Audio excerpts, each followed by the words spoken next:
It's no secret that the majority of your PC components come from China, from motherboards to CPUs to monitors. So you would think that buying directly from the source country should be cheaper, right? Well, let's find out. So the first step is actually going to China. Taking a flight there obviously won't be included in the total cost, mainly because it'll be more expensive than the PC itself, and there are many other ways of shipping out of China for cheap. It's already what most retailers of components in your country most likely already do. So for this video, I'm just going to be comparing the costs of PC components in China versus the cost in the UK and the US. That's it. And also building a gaming PC and testing it out. Okay, so let's start buying. So after a bit of walking around, we came across a shop selling CPUs and motherboards mainly, among other components. They had a bunch of used CPUs, but in particular I was looking at this Core i5 12400 and 12400F. The guy wanted over 900 RMB for the 12400, which I don't think is a great deal, but the 12400F I managed to pick up for just 770 RMB. And that's similar to what you would expect to pay online, around 735 RMB for this one, but the price has gone down since then. The guy also installed the CPU for me, and I guess that's one less thing I need to think about when I'm building a PC. 770 RMB, that's about $107 US and £85 UK. Comparable prices in the US are around $120 to $130 and around £100 to £110 in the UK. This is for the exact same CPU and condition. So if we run the numbers again on that, we get a saving of $23 to $13 US and £15 to £25 in the UK. Not a huge saving, but a saving nonetheless. This means that this CPU in particular, if we take the larger saving value, is 17.69% cheaper in China compared to the US, and 22.73% cheaper in the UK. So hopefully we'll save some more money on the other components. So next up, the motherboard, which I got at the same time as the CPU. The best value motherboard of correct socket that I could find was this Gigabyte H610MK LGA 1700 board. It's a micro ATX motherboard, so we can fit it in a smaller PC case, and it cost only 470 RMB. This is a brand new motherboard, so I'm going to be comparing it with new ones as well. And we can see here that 470 RMB is equivalent to $65 or £52. Similar motherboards in the US, like this Gigabyte one and other H610M motherboards, are around $90. In the UK, the exact same one is available on Amazon and other websites for £75. That gives us a saving of $25 in the US, which is about a 28% decrease, and £23 in the UK, which is a 31% decrease. This is a pretty decent saving for the motherboards. So next up, we moved out of that area to find this seller that was selling a load of hard drives, SSDs and RAM. Here we were able to get this Kingston 500GB NVMe M.2 SSD, as well as this ADATA, or ADATA however you pronounce it, 16GB DDR4 3200MHz RAM stick. Our SSD cost us 251 RMB. This is about $35 or £28. The same exact SSD costs $42 from Amazon in the US and £37 in the UK. So that gives us a saving of $7 and £9 respectively. That's 17% less and 24% less than the costs in the US and the UK. So that's an alright saving, as the SSD doesn't cost too much anyway. And what about that RAM? Well, that costs 225 RMB or about $32 US and £25. Similar RAM budget options like this Crucial stick just cost $35 and £33 respectively. That means the saving is just $3 for the US and £8 in the UK, giving us a percentage saving of 9% in the US and 24.2% in the UK.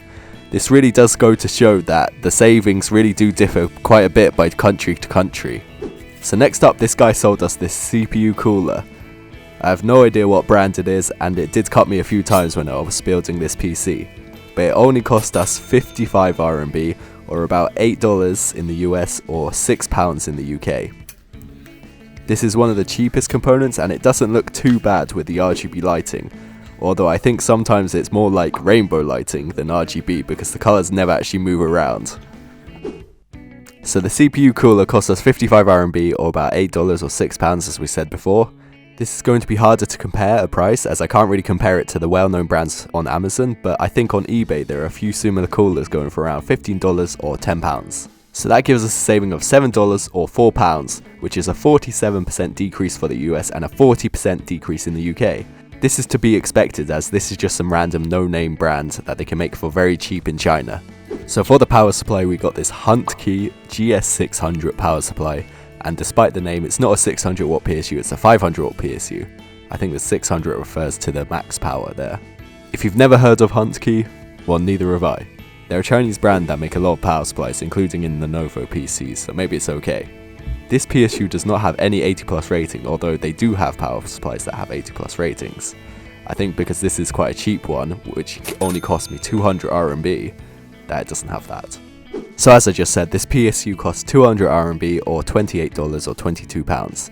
Similar ones on Amazon cost about the same at $28 and £22, although the Huntkey power supply may actually be better than these.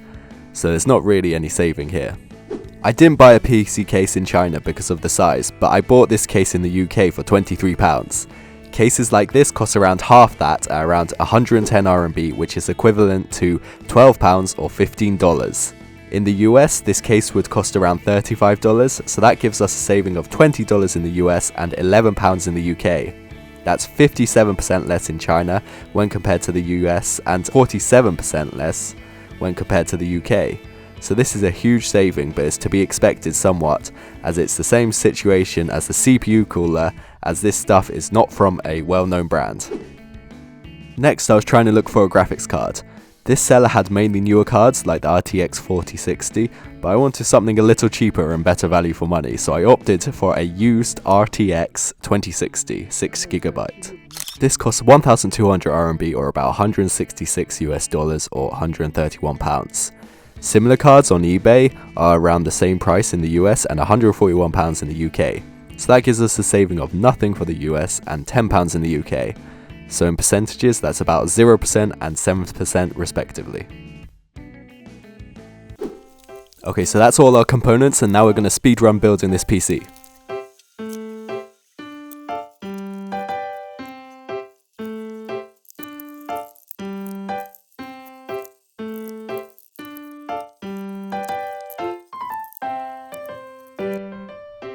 And the PC is now done, and it doesn't look too bad. The cables could be a bit neater, but I didn't have any cable ties to tie them. So now let's do some benchmarks. So first up, we have Red Dead Redemption 2 at the highest ultra settings 1080p. We got an average of 46.3 FPS with a 1% low of 43 FPS and a 0.1% low of 32.7 FPS. This is a very good score for a PC of this price point, considering I had the settings up to the highest. The gameplay was very smooth and overall a great experience. Next we have GTA 5, which is an older game but still enjoyable nonetheless. Here we got an average of 54 FPS with a 1% low of 28.5 and a 0.1% low of 16.3 FPS. I didn't really notice any significant drops in FPS throughout the whole gameplay, and it played very well. However, here the FPS may have been capped at 60 from VSync, which I left on by accident. Shadow of the Tomb Raider at the highest settings, again we got 66.3 FPS average with a 1% low of 43 and a 0.1% low of 32.7 FPS. So this PC ran Tomb Raider very well and performed very well, even though Tomb Raider is an older game, so kind of is expected. And finally we got a score of 7601 in 3D Mark with a graphics score of 7575 and a CPU score of 7752. So this is a pretty decent score for this price point. So overall, how much did we save? Let's find out. All the parts together cost a grand total of